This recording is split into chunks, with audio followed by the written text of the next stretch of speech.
Hello students, welcome back to my channel Commerce Talk with Sadhana, and this is our sixth video of analysis of financial statements. Yesterday I have started topic ratios.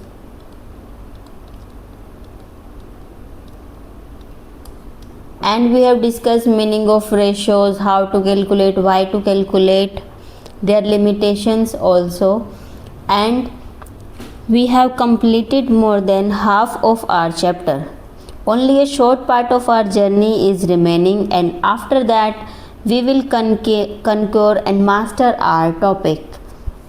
So I gave you a short trick to learn categories of ratios, that was SLAP. L for liquidity ratio, S stands for solvency ratio, A stands for activity ratio, and P stands for profitability ratios. Yesterday we have covered solvency as well as liquidity ratios. Now we are going to cover our activity ratio and profitability ratio. In liquidity ratio we have covered two ratios, that was current ratio and quick ratio. Current ratios idle ratio was 2:1. Quick ratios idle ratio was 1:1. In solvency ratios we have also calculated debt equity ratio, whose idle ratio was 2:1. Next was total interest coverage ratio, total debt, total asset to debt ratio. All these we have covered in solvency ratios. Now we are going to study activity ratios, or their other name is turnover ratios. So activity ratio, turnover ratio measures that how efficiently resources of a business are being used to generate sales. A higher turnover generally indicates more efficient utilization of resources. So it is calculated from taking figures from balance sheet and statement of profit and loss. Both statements are used in it. So first ratio is our inventory turnover ratio, and it is represented as times, that is 4 times, 5 times, 6 times. And formula to calculate inventory turnover ratio is cost of revenue from operations divided by average inventory. Students, I will give you a very short trick which you will learn, and this will remain with you forever, that whenever you see this word turnover, that means you have to put which is the prefix of turnover, you have to put that prefix on the denominator. Turnover means you have to turn it to down or to bring it to denominator. That means inventory turnover ratio. So that means inventory should come in the denominator of the formula. For example, next will be trade receivable turnover ratio. Then trade receivables should be at denominator of that formula. Got it? Will you remember this short trick? So formula to calculate inventory turnover ratio is cost of revenue from operation divided by average inventory. So how to calculate COGS, or cost of goods sold? COGS is equals to net sales minus gross profit. That will be your sales minus profit will be your cost, or you can also calculate by directly sum up all the things, that is opening inventory plus purchases you made plus direct expenses minus closing inventory. This is COGS. And average inventory, how to calculate? Opening inventory plus closing inventory divided by 2. This formula shows that how many times the inventory is sold and replenished during that year. A higher ratio indicates that efficient inventory management and quick sales of goods are there, but a low ratio indicates that overstocking or slow moving goods are there. Second is trade receivable turnover ratio. According to my trick which I told you, that prefix of turnover will come in the denominator of formula. So this is trade receivables. So trade receivables, you have to put all denominator with average. So trade receivables will be in the denominator, and at numerator your net credit revenue from operation will be there. Why? Because trade receivable creates with credit sales. Got it? So we will consider only credit revenue from operation. How to calculate credit sales? Total revenue minus cash sales minus sales return. Next is how to calculate average trade receivable. Sundry debtors plus bills receivable, or these are trade receivables, and how to calculate average opening plus closing divided by 2. It indicates that how quickly trade receivables are collected during the year. A higher ratio indicates a shorter collection period and more efficient collection management. Next is trade payable turnover ratio, and it is exactly same like trade receivable turnover ratio.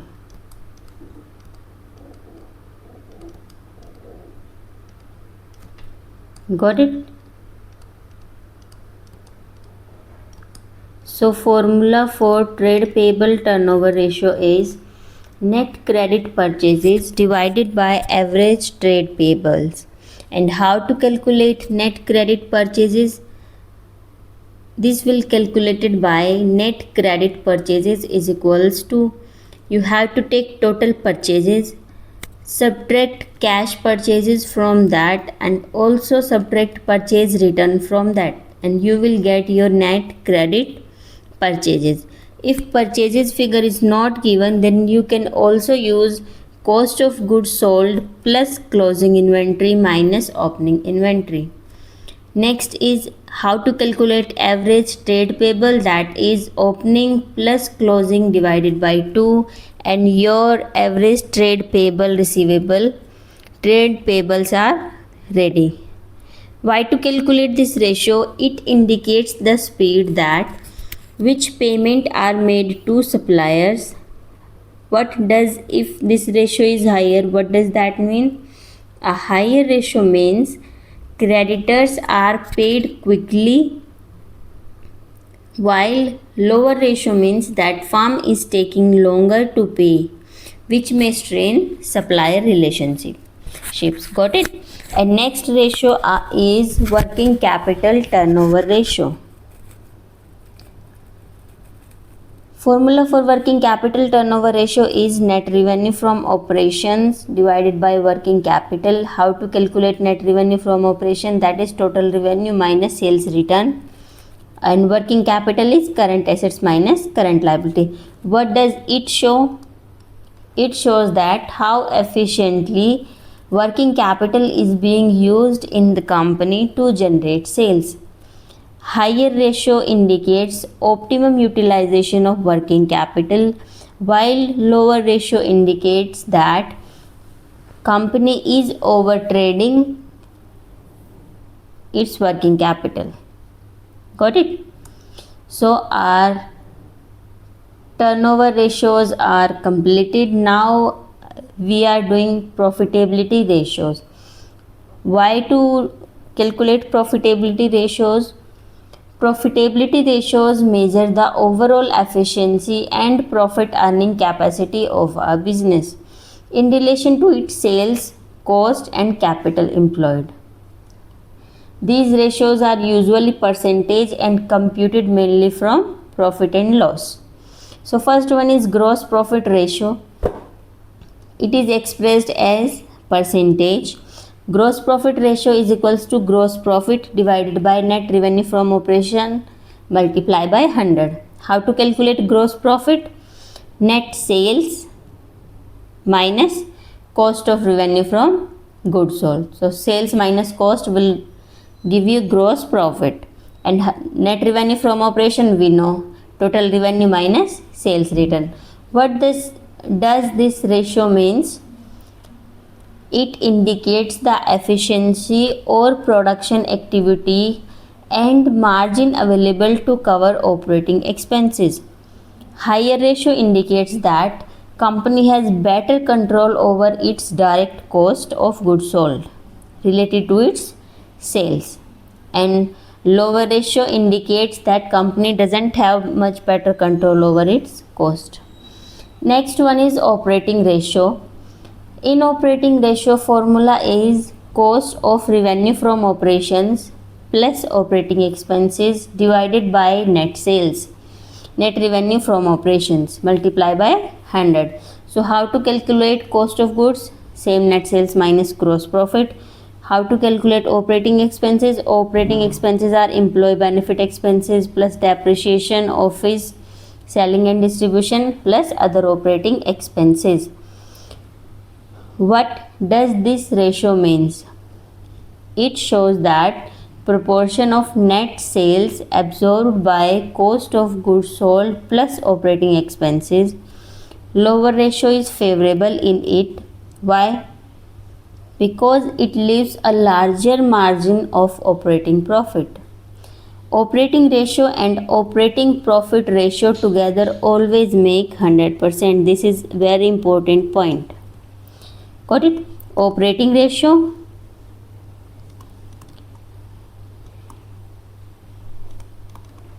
plus operating profit ratio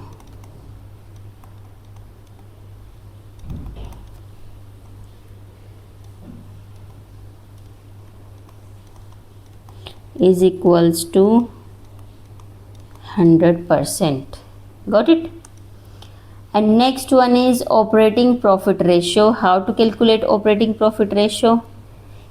Previously we have done operating ratio. This is operating profit ratio, and it can also be calculated 100 minus operating ratio. Operating profit ratio formula is operating profit divided by net sales. How to calculate operating profit? Net profit plus non-operating expenses minus non-operating incomes. This will give you operating profit. Next, net sales. We know how to calculate net sales. What does this ratio means? Operating profit ratio means it reflects the profitability of firm's core operations, ignoring the effect of non-operating incomes. In this, we only consider operating incomes. It is useful for comparing operating efficiency between two firms regardless of how they are financed. Next is net profit ratio. Net profit ratio is equals to net profit after tax divided by net revenue from operation multiplied by 100. How to calculate net profit? Total revenue minus total expenses minus tax. Net revenue from operation, we know total revenue minus sales return.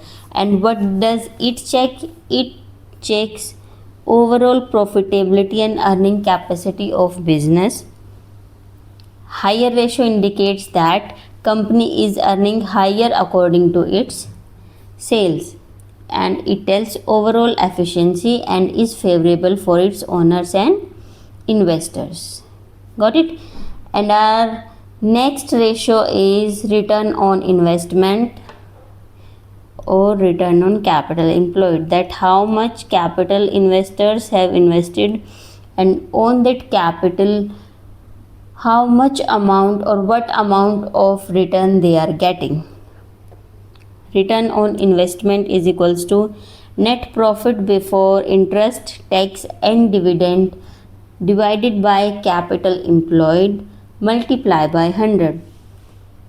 How to calculate net profit before interest, tax and dividend?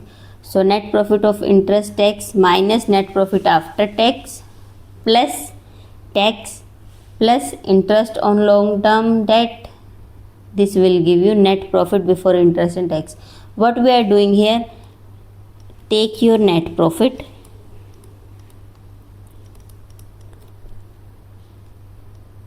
add back interest as well as tax to it. Simple. Got it? And capital employed. What is capital employed? Capital employed is shareholders fund plus non-current liabilities. Or second method is from asset approach, that is non-current assets plus working capital, that is current assets minus current liabilities. What is its significance? It measure overall earning capacity of capital employed in business irrespective of debt. It doesn't consider debts. It is most comprehensive measure of profitability and is used to compare the performance of different firms or divisions. Got it? Now we have completed all ratios. Let's get a quick glance. I told you trick for ratios, that is SLAP, liquidity ratio, solvency ratio, activity ratio, profitability ratio. Got it? In liquidity ratio we have two ratios, current ratio, quick ratio. Current assets divided by current liability and its idle ratio is 1:1. Quick ratio is quick assets divided by current liability and its idle ratio is 1:1.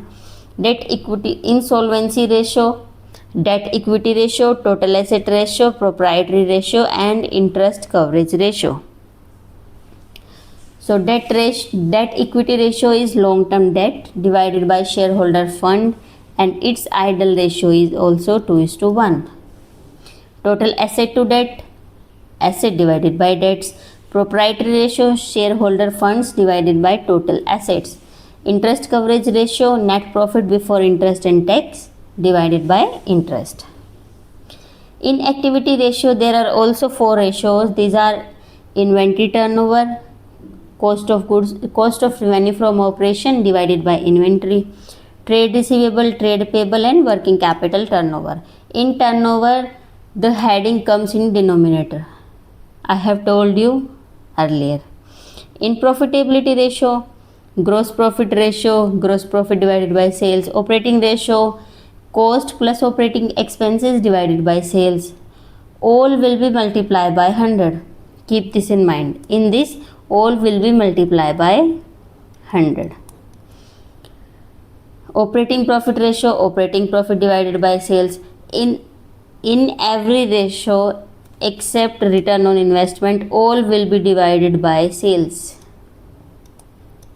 and multiply by 100.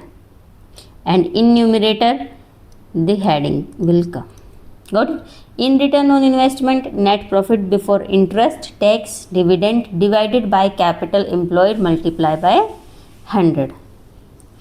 I hope now ratio chapter is clear to you. These are some numericals. If you want to do, please you can do. These are only for practice. Here are also working notes. So here your ratio chapter is complete. If you have any doubts, please tell me in the comment section. I will try to resolve.